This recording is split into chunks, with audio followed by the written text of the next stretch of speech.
தலைவர் வழக்குரைஞர் மகா உள்ளிட்ட வந்திருக்கின்ற அனைத்து அமைப்பு தோழர்களுக்கும் நான் சார்ந்திருக்கின்ற விடுதலை சிறுத்தைகள் கட்சியின் சார்பில் என்னுடைய வணக்கத்தை தெரிவித்துக் கொள்கிறேன். வாக்காளர் சிறப்பு தீவிர திருத்தம் என்கின்ற பெயரில் வாக்கு திருட்டு நடைபெற்றுக் கொண்டிருக்கிறது என்று கடந்த ஒரு வாரமாக பாசிச எதிர்ப்பு கூட்டமைப்பின் சார்பில் காஞ்சிபுரத்தில் தொடர்ச்சியாக கண்டன கூட்டங்களை ஒருங்கிணைத்து நடத்தி கொண்டிருக்கிறோம். அந்த வகையில் இன்றைக்கு இங்கே டோல்கேட் பகுதியில் மக்கள் மன்றம் சார்பில் இந்த ஆர்ப்பாட்டம் நடைபெற்றுக் கொண்டிருக்கிறது. பிரதமர் மோடி குறித்து தோழர்கள் பேசினார்கள். அவர் சொன்ன பொய்களை எல்லாம் குறிப்பிட்டு சொன்னார்கள். 2 கோடி பேருக்கு வேலை வாய்ப்பை உருவாக்குவேன் என்று சொன்னார். அவர் ஆட்சிக்கு வந்து 12 ஆண்டுகளுக்கு மேல் ஆகப் போகிறது. வேலை வாய்ப்பு இல்லாமல் ஆங்காங்கே மக்கள் அவதிப்பட்டு கொண்டிருக்கிறார். அங்கே பீகாரில் இருக்கிறவங்க கூட இங்கே வந்து வேலைக்கு வந்துடுறான்.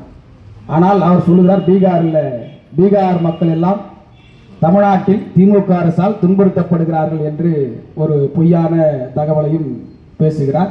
இன வெறுப்பை பேசுகிறார். ஒரு பிரதமர், நாட்டை ஆளக்கூடிய பிரதமர் ஒரு ரவுடியை போன்று பேசுவதை எல்லாம் நாம் ஏற்றுக்கொண்டிருக்க முடியாது. எங்களுடைய தலைவர் சொல்லுவார், எழுச்சி தமிழ் அவர்கள், வன்முறையை உருவாக்க ஒரு ரவுடி போதும், தலைவன் தேவையில்லை என்று சொல்லுவார். ஆனால் ஒரு பிரதமர் ரவுடியை போன்று மாநிலங்களுக்கிடையே வெறுப்பு உணர்வுகளை தூண்டி அதில் அரசியல் ஆதாயத்தை தேடிக்கொண்டிருக்கின்ற பிரதமராக மோடி செயல்பட்டுக் கொண்டிருப்பது நமக்கு வேதனை. இப்ப தேர்தல் ஆணையத்தை கையில் வைத்துக் கொண்டு வாக்குகளை திருடிக் கொண்டிருக்கிறார்கள். பீகாரில் நடந்து முடிந்த தேர்தல் அதற்கு ஒரு சான்றாக இருக்கிறது. 202 தொகுதிகளில் பாஜக கூட்டணி வெற்றி பெற்றிருக்கிறது. அவர்கள் வென்ற அந்த 122 தொகுதிகளில் எஸ்ஐஆர் மூலம் நீக்கப்பட்ட வாக்குகளை விட வெற்றி வித்தியாசம் குறைவாக இருக்கிறது என்று சொல்றார். அதே போல ஹரியானாவிலிருந்து 6000 பேர் ட்ரெயின்ல ஏத்தாந்து விட்டுக்கிறாங்க எலெக்ஷன் அன்னைக்கு. இந்த 6000 பேர் எப்படி வந்தா, எதுக்கு வந்தானே தெரியலன்னு சொல்லிட்டு அங்க அப்படியே ஒரு வியப்பா இருக்கு. இது குறித்து அங்க பேசி நிறுகிறாங்க.